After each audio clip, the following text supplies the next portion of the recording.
மகா இரக்கமும் கிருபை நிறைந்த எங்கள் ஆண்டவராக இயேசு கிறிஸ்துவ இந்த காலை வேலைக்கு நம்முடைய சமத்தில் வருகிறோம். இந்த நாளிலே நம்முடைய திருவசனை நாங்கள் தியானிக்க இருக்கிறோம்.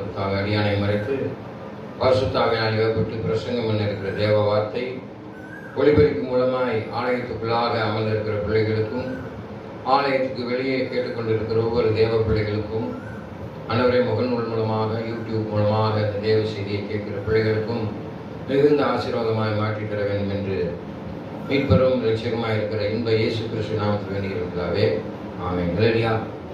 கர்த்தர் நல்லவர் என்பதை ருசித்து பாருங்கள் என்று வேதம் சொல்கிறது. இந்த நாளிலே நாம் தியானிக்க இருக்கிற வேத வசனம் கலாத்தியர் புஸ்தகம் 6ஆம் அதிகாரம் 8ஆம் வசனம் மற்றும் கலாத்தியர் புஸ்தகம் 5ஆம் அதிகாரம் 24வது வசனம் ஆகிய 2 வசனங்களை வைத்து இந்த நாளிலே நாம் தியானிக்க இருக்கிறோம். முதலாவது நாம் வாசிக்க இருக்கிற வார்த்தை கலாத்தியர் புஸ்தகம் 6ஆம் அதிகாரம் 8ஆம் வசனம். தன் மாமிசத்திற்கென்று விதைக்கிறவன் மாமிசத்தினாலே அழிவை அறுப்பான்.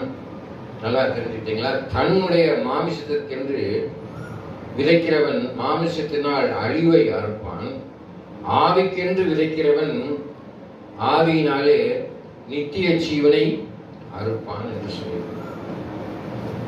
உலகப்புறமான காரியத்தில் இருப்பவர்கள் உலகப்புறமான ஆசை பொருளாசைக்காரன் என்னுடைய ராஜ்யத்திலே பிரவேசிப்பது அறிவு. அங்கே வேதம் சொல்வது தம் மாமிசத்திற்கென்று இந்த உலகத்திற்கு வாழ்வதற்கென்று விதைக்கிறவன் மாமிசத்தின் அழிவை தான் அறுக்க முடியும். உன் மாமிசத்தை படி நீ நடப்பாயானால் என்ன இங்கே பார்க்கிறோம் என்றால் தன்னுடைய மாமிசத்திற்கென்று விதைக்கிறவர். லஸ்ட் என்று பெயர். நம்முடைய சரீரத்துக்காக நம்ம உடம்பை சாப்பிட்டு நல்லா வச்சுக்கணும் என்று சொல்லி நினைக்கிறீங்க, நல்லது, ஆரோக்கியமா வச்சுக்கலாம். ஆனால் இதையே நீங்க பார்த்தீங்கன்னா நம்முடைய வாழ்க்கையில போதைக்கு அடிமையாயிடுறான், குடிப்பழக்கத்துக்கு அடிமையாயிடுறான், ட்ரக்குக்கு அடிமையாயிடுறான், புகைப்பழக்கத்திற்கு அடிமையாயிடுறான் மற்றும் மாதுவுக்கு பெண்களுக்கு அடிமையாகிவிட்டு வேசித்தனத்தில் நிறைந்து விடுகிறான். அன்பான தேவப்பிள்ளை, இதுதான் மாமிசத்துக்கு நம்ம சரீரத்தினுடைய ஆசை இச்சைக்கு வேதவசனம் சொல்லுது ஆவி மாமிசத்துக்கு விரோதமாகவும் மாமிசம் ஆவிக்கு விரோதமாகவும் போராடத்தான் செய்யும். நம்ம ஆண்டவரே இந்த நாளில் நான் பிடிக்கக்கூடாது, புகைப்பிடிக்கக்கூடாது என்று சொல்லி நம்முடைய சரீரத்தில் சிந்தனையில நினைப்போம். ஆனால் அதை என்ன செய்யும்? நம்மளை என்ன செய்யணும்? போராடும். என்னையோட நான் குடிக்க மாட்டேன் மாப்பிள்ள, மேலு உங்களோட சேர்ந்து குடிக்க மாட்டேன்னு சொல்லுவேன். அடுத்த நாள் பார்த்த உடனே என்ன செஞ்சிருவான்? அவனோட சும்மா ஒரு நாள் தானே விடு அப்படின்னு சொல்லி என்ன செஞ்சிருவாங்க? மறுபடியுமாக பிடிக்க சென்று விடுகிறார். உங்க மாமிச இச்சைக்கு நீங்க என்ன செய்றீங்க? ஒப்பு கொடுத்து விடுறீங்க. அதனாலதான் திருடன் திருடவும் கொல்லவுமே வருகிறான், நானும் ஜீவன்கா இருக்கும், ஜீவன் பரிபூர்ணப்பட வந்தேன் என்று சொல்லி யோவான் 10ஆம் அதிகாரம் 10ஆம் வசனத்துல சொல்லியிருக்கோம். நம்முடைய ஜீவனை பரிபூர்ணப்படுத்தும்படியாக தான் இயேசு கிறிஸ்து இந்த உலகத்திற்கு வந்தார். யோவான் 3ஆம் அதிகாரம் 17ஆம் வசனத்துல சொல்லியிருக்குது, உலகத்தை ஆக்கினிக்குள் தீர்க்க வராமல் உலகத்தை ரட்சிக்கும்படியாக தன்னுடைய ஒரே பேரான இயேசு கிறிஸ்து இந்த உலகத்திற்கு அனுப்பினார் என்று பார்க்கிறோம். 3:14 இந்த உலகத்தில் இருக்க எவனும் கெட்டு போகாம நித்திய ஜீவனை பெற வேண்டும் என்பதற்காக பேரன்பு கொண்ட பிதாவானவர் இயேசுவை அனுப்பினார் என்று பார்க்கிறோம். அவருடைய முயற்சி நம்ம யாருமே கெட்டு போகக்கூடாது, எல்லாரும் தன் கையினாலே கட்டப்படாத ஒரு இல்லத்திற்கு வர வேண்டும் என்ற பேரன்பு கொண்ட பிதாவானவர். அப்ப இயேசு கிறிஸ்து மரித்து உயிர்த்தெழுந்து போகும்போது, நான் போய் உங்களுக்கு ஒரு ஸ்தலத்தை ஆயத்தம் பண்ணி வைக்கிறேன், நீங்க தயாராய் வந்து விடுங்க. அப்ப நீ இங்க தயாராக வேண்டும் என்றால் தன்னுடைய மாமிசத்திற்கென்று விதைக்காமல் எப்படி விதைக்கணுமா? ஆவிக்கென்று விதைக்கிறவன் ஆவியினாலே நித்திய ஜீவனை பெறுவான். உன்னுடைய பெயர் ஜீவ புஸ்தகத்திலே எழுதப்பட வேண்டும் என்றால் நீ என்ன செய்யணும்? ஆவிக்கு என்று விதைக்கணும். உன்னுடைய உள்ளான மனுஷன், பேதுரு புத்தகம் நினைக்கிறேன், 3ஆம் அதிகாரம், பேதுரு 3ஆம் அதிகாரம் 15ஆம் வசனத்திலிருந்து பார்த்தீங்கன்னா, பரிசுத்தவான்களாய் கூடி, யாரா கூடி? நல்லவனா கூடணும், பரிசுத்தவான்களாய் கூடி.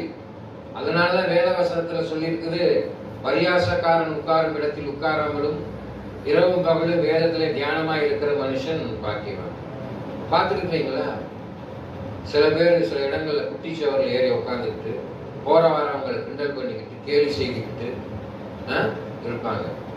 அந்த காலத்துல போலீஸ் பார்த்தீங்கன்னா ஒரு இடத்துல கூட்டம் போட்டு நின்று இது பண்ணா ஒரு பிரச்சனை வரும், சண்டை வரும், கேலி பண்ணுவான், அது பண்ணுவான்னு சொல்லி என்ன செய்வான்? நிற்கக்கூடாது, ஓடுன்னு விரட்டி விடுவான். வேதவசனத்துல சொல்லியிருக்குது, அதான் சொன்னதை போல பரியாசக்காரர் உட்காரும் இடத்தில் உட்காராமலும் இரவும் பகலும் வேதத்திலே தியானமா இருக்கிற மனுஷன் பாக்கியவான். அன்பான தேவ பிள்ளைகளே, நீங்க எப்படிப்பட்டவர்களாக இருக்கிறீர்கள்? என்ன சிந்தனை உடையவர்களாக இருக்கிறீர்கள்? எப்படிப்பட்ட ஆவியை உடையவர்களாக இருக்கிறீர்கள் என்று சொல்லுங்கள். அப்ப பரிசுத்தவான்களாய் கூடி உள்ளான மனுஷனை பலப்பெற்று வேறுண்டி நிலை பெற்றவர்களாய் அறிவு கெட்டாத அந்த அன்பை அறிந்து கொள்ள, அதனுடைய நீள அகல ஆழம் என்ன என்பதை உணர்ந்து கொள்ள அனுகிரகம் செய்ய வேண்டும் என்று வேண்டிக் கொள்ளுங்கள் சொல்லி பேதுரு புத்தகம் 3ஆம் அதிகாரம் 15 19 வரைக்கும் உங்க வீடுகளில் சென்று வாசிப்பார். So, if you practice your Christianity, நீ விதைக்கிறது எப்படி இருக்கணும்? கிறிஸ்துவத்தை நீ ஒரு கிறிஸ்தவன் என்று சொன்னால் நீ கிறிஸ்துவத்தை நடைமுறைப்படுத்த வேண்டும். எப்படி நடைமுறைப்படுத்துற? கலாத்தியர் புத்தகம் 5ஆம் அதிகாரம்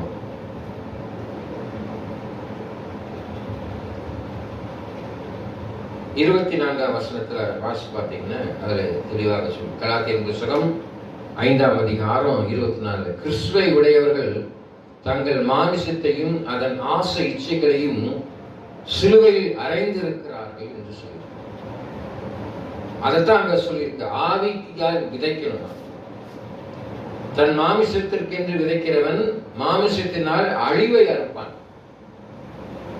ஆவிக்கென்று விதைக்கிறவன் ஆவினாலே எதை அறுப்பானா? நித்திய ஜீவனை. எப்படி நீ நித்திய ஜீவனை அறுப்பாய்? கலாத்தியர் 5:24. கிறிஸ்துவை உடையவன், தேவனால் பிறந்தவன் அந்த உலகத்தை ஜெயிக்க பிறந்திருக்கிறார். யாரெல்லாம் இயேசு கிறிஸ்துவை சொந்த இரட்சகராக ஏற்றுக்கிறீர்களோ அவர்களெல்லாம் தேவனுடைய புத்திரர் என்று அழைக்கப்படுகிறது. அப்ப நான் இருக்கிறேன் அப்படின்னா என்னுடைய குணாதிசயங்கள், என்னுடைய சரீரத்தினுடைய நேச்சர், அமைப்பு, உருவம் எல்லாம் எதை போல இருக்கும்? என் தகப்பனை போல இருக்கும். தகப்பனை போல பேசுவேன், தகப்பனை போல செய்வேன். என் தகப்பன் நல்லதை கற்றுக்கொண்டால், என் தகப்பன் நல்லதை செய்தால் என்ன செய்யும்? நம்ம அதை பார்த்துக்கிட்டே தான் பிள்ளை செய்யும். தாயை போல பிள்ளை, நூலை போல சேவை.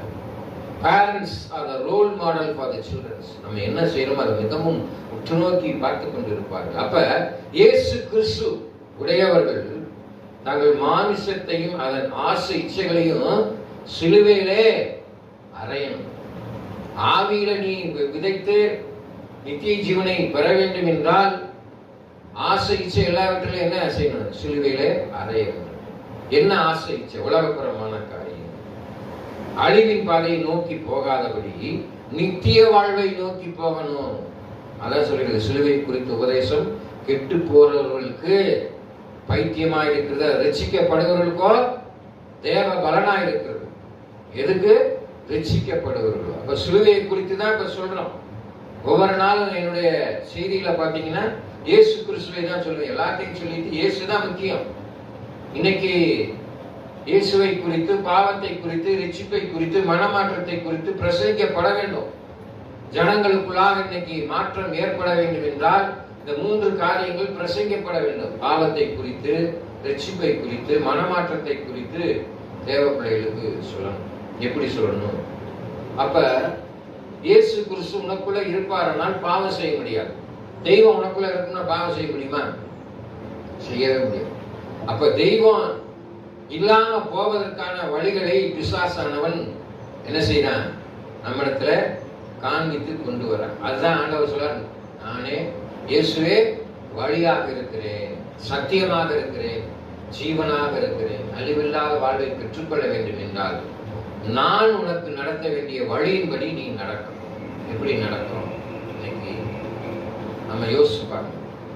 நம்முடைய சுய சரீரத்தின்படி நடப்போமானால் ஆவிக்குரிய வாழ்க்கையிலே ஆவியானவர் உங்களோட பேசுவார்.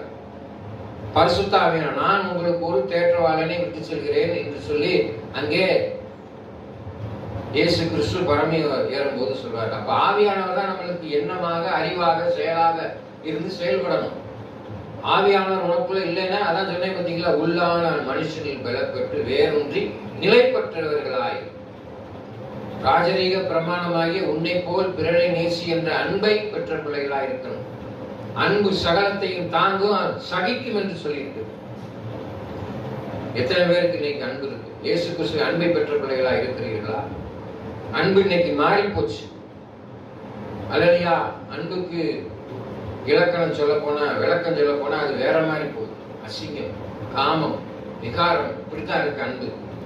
பரிசுத்தம், அன்பு என்பது பரிசுத்தத்தை குறிக்கும். அல்லையா?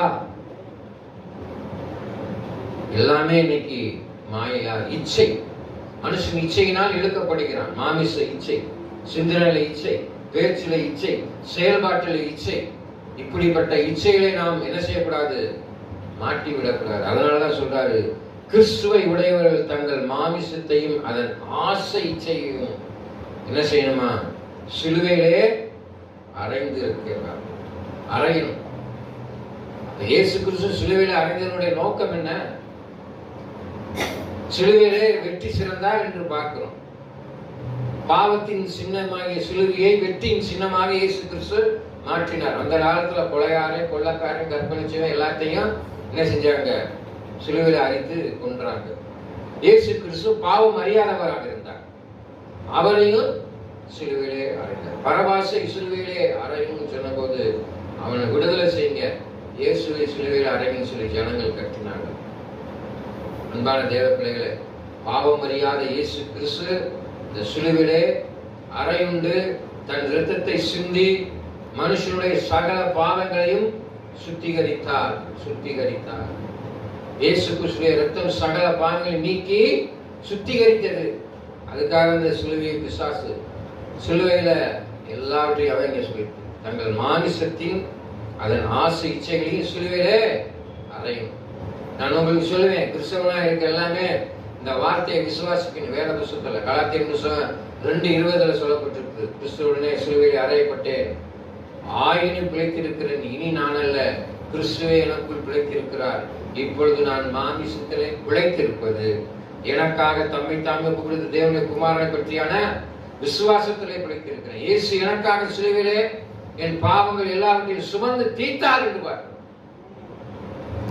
அல்லேலூயா. என்னுடைய சின், என்னுடைய பாவம், என்னுடைய செயல், ஆண்டவர் விரோதமா பேசின காரியம், உபச்சாரம், வேசித்தனம், குடிப்பழக்கம் எல்லாத்தையும் சிலுவையிலே நான் ஒப்பு கொடுக்கிறேன். இனி நான் பாவம் செய்ய மாட்டேன். ஆமென். எவன் ஒருவன் என்னை பின்பற்றி வர வேண்டும் என்றால் என் சிலுவையை எடுத்துக்கொண்டு என் பின்னே வா. அப்ப அந்த சிலுவை வெற்றியின் சின்னத்தை எடுத்துக்கொண்டு நீ வா. அதுதான் இங்கே சொல்லி மாமிசத்தின் அதன் ஆசை இச்சையும் சிலுவையிலே அறைந்து இருக்கிறார். நீ என்ன செய்யணும்? இயேசுவோடு சேர்ந்து உன்னுடைய பாவம் அறையப்பட்டது. இப்ப நான் உயிரோட மாமிசத்தோட இருப்பது இயேசு எனக்காக 2026 வருடங்களுக்கு முன்பாக என்னுடைய பாவங்களை அனைத்தையும் சிலுவையிலே அறைந்து அவர் தன் இரத்தத்தை சிந்தி என்னை மீட்டெடுத்தார் என்று நீ விசுவாசிக்கணும். அதுதான் அங்க சொல்லியிருக்கு. ஆமென். நீ விசுவாசித்தால் தேவ மகிமையை காண்பாய். தேவனுடைய மகிமையை, நீ சிலுவையின் மகிமையை காண வேண்டும் என்றால் உன் ஆசை இச்சைகள் அனைத்தையும் சிலுவையிலே அறையும். இன்னைக்கு ட்ரெடிஷன், இன்னைக்கு பாரம்பரியத்தை நம்ம என்ன செய்யறோம்? ஃபாலோ பண்றோம். அல்லையா? எத்தனையோ பேர் கிறிஸ்தவனா இருக்கிறான். அல்லையா? இயேசுவை அறிந்திருக்கிறான். இயேசுவை அறிந்திருக்கிறான், அறியாதிருக்கல. நல்ல நேரம் பார்க்கறது, ஆண்டவர் படைத்த அனைத்து நாளும் நல்ல நல்லா தான். சில பேர் பார்த்துட்டீங்களா? சொல்லக்கூடாது, நம்ம தவறா சொல்லக்கூடாது. நல்ல நேரம் பார்க்கறது, கிறிஸ்தவனே இன்னைக்கு பார்க்கறான். ஜாதி பார்க்கறான், நல்ல நேரம் பார்க்கறான், சாதகம் பார்க்கறான், எல்லாம் பார்க்கறான். சாதகம் பார்த்து கட்டி வைக்கிறவனுடைய வாழ்க்கை நாசமா போயிடும். அவன் பாட்டு இஷ்டத்துக்கு கண்ட நேரத்துலையும் குடிச்சு கட்டிட்டு இருக்கேன், அவன் பாட்டு நல்லா வந்திருக்கேன். அல்லையா? தேவ பிள்ளைகளே, ஆண்டவர் படைத்த யாருமே சோடை இல்லை. எல்லாரும் தேவ சாயலாக படைத்திருக்கிறோம். நான் இயேசுவை போல பிதாவை போல இருக்கிறேன். நீங்க அமர்ந்திருக்க எல்லாரும் இயேசுவை போல தான் இருக்கிறீங்க. அதான் நான் சொல்லுவேன், பார்த்தீங்களா? இயேசு எங்கும் வியாபித்து இருக்கிறார். He's Magnum. உனக்குள்ளேயும் இயேசு இருக்கிறார், எனக்குள்ளேயும் இயேசு இருக்கிறார். யாரெல்லாம் இயேசு குறித்த சொல்ல வெற்றிகளார், நீங்க எல்லாம் தேவனுடைய பிள்ளைகள். அப்ப இயேசு உங்களுக்குள்ள இருக்கிறார். ஒளி உங்களுக்குள்ள இருக்கு. எனக்குள்ள இருக்கிற ஒளி உங்களுக்குள்ள இருக்குது. அல்லையா? அப்ப எனக்குள்ள இருக்கிற இயேசு உங்களுக்குள்ள இருக்கிறார். உன்னில் உள்ள வெளிச்சம் இருளாகாதபடி காத்துக்கொள்ளணும். அதுதான் மாமிச இச்சைகளை சிலுவையிலே அறையணும். அப்ப ஒளிதான் நம்மளுக்கு. இந்த இடத்துல வெளிச்சம் இல்லாம இருந்தோம்னா எப்படி இருக்கும்? இருட்டா இருக்கும். அல்லையா? இருட்டுல நம்ம வேகமா நடக்க முடியுமா? தடுமாறும். ஆமே. பார்வையற்றவர் பாருங்க, மெதுவா நடந்து வராங்க. பார்வை உள்ளவன் நம்ம வேகமா கடவுள் நடந்து போயிருக்கோம். அல்லையா? அப்ப இருளின் ஆதிக்கம் உன்னை மேற்கொள்ளக்கூடாது. ஆமே. மேகம் சூழ்ந்துரும், கருமேகம் சூழ்ந்துரும். கருப்பு என்பது எதை குறிக்கிறது? பிசாசை குறிக்கிறது. அதனாலதான் அங்கே சொல்லப்படுகிறது, ஜீவ புஸ்தகத்தில் உன்னுடைய பேர் எழுதப்படும், உனக்கு ஜீவ கிரீடம் கொடுக்கப்படும், வெண் ஆடை தரிக்கப்படும். ஜொலிக்குமா? நான் அந்த வெள்ள அங்கி போட்டிருக்கேன்.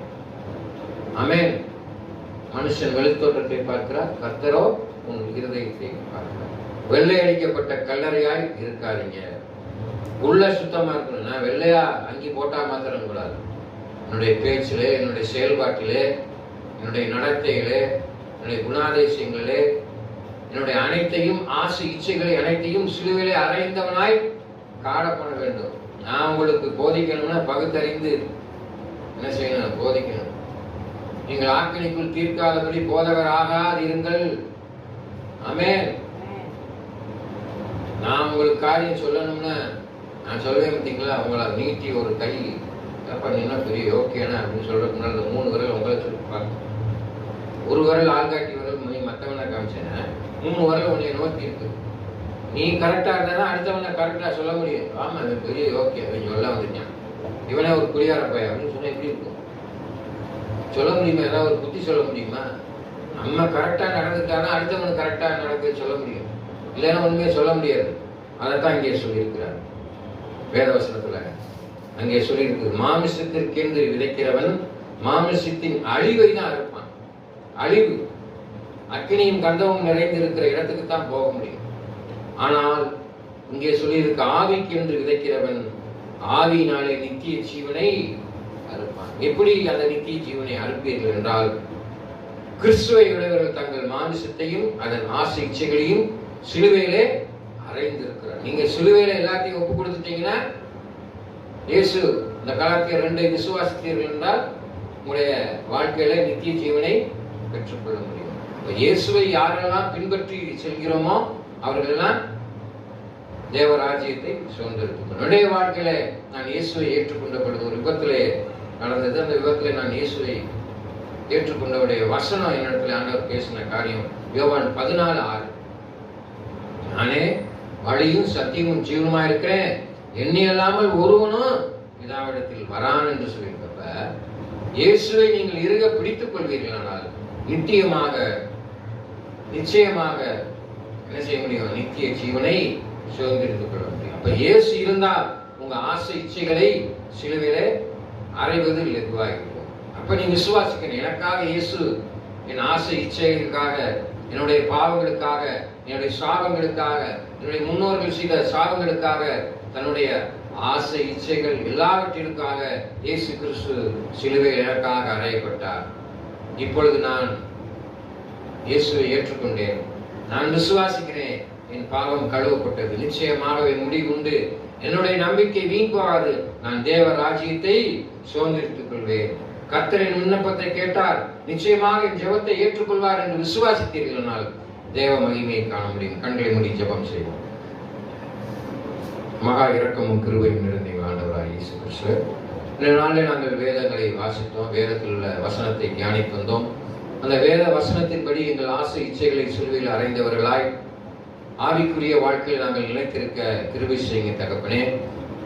ஆண்டவரே, மாமிசத்தின்படி நடவாமல் ஆவியின்படி நடக்க உதவி செய்யுங்க. நாளை வந்திருக்கிற ஒவ்வொரு தேவ பிள்ளைகளையும் ஆசீர்வதிங்க. அவள் கிறிஸ்துவுக்குள் நிலைத்திருக்கும்படியாக இயேசுவை பெற்றுக்கொண்டு இயேசுவையினுடைய வாழ்க்கையில அவர் செய்த காரியத்தை போல அநேகருக்கு நன்மை செய்கிறவர்களாய் ஆண்டவரை தேவராஜ்யத்தை சுதந்திரத்துக்குள்ளான வழியை தேடிக்கொள்ளும்படியாக அவர்களை ஆசீர்வதிங்க. ஒவ்வொருத்தருடைய வாழ்க்கையிலும் நீரே வழியாக சத்தியமாக இருந்தவர்களை வழிநடத்துங்க, பாதுகாக்கப்படுங்க. இங்கே அமர்ந்திருக்கிற ஒவ்வொரு தேவ பிள்ளைகளும் நித்திய ஜீவனை பெற்றுக்கொள்ளும்படியாக அவர்களை ஆசீர்வதிக்க வேண்டும் என்று நசனாக இயேசு கிறிஸ்துவின் நாமத்தில் வேண்டிக் கொள்ளும் தகப்பனே, ஆமென். என் ஆத்துமாவை கர்த்தரை ஸ்தோத்திரி, என் முழுமையான பரிசுத்த நாமத்தை ஸ்தோத்திரி. என் ஆத்துமாவை கர்த்தரை ஸ்தோத்திரி. கர்த்தர் செய்த சகல பாரங்கள் மறவாதே.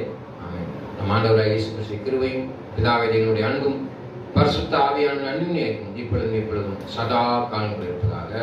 ஆமென். கர்த்தர் தாமே உங்களை ஆசீர்வதிப்பாராக. May God bless you.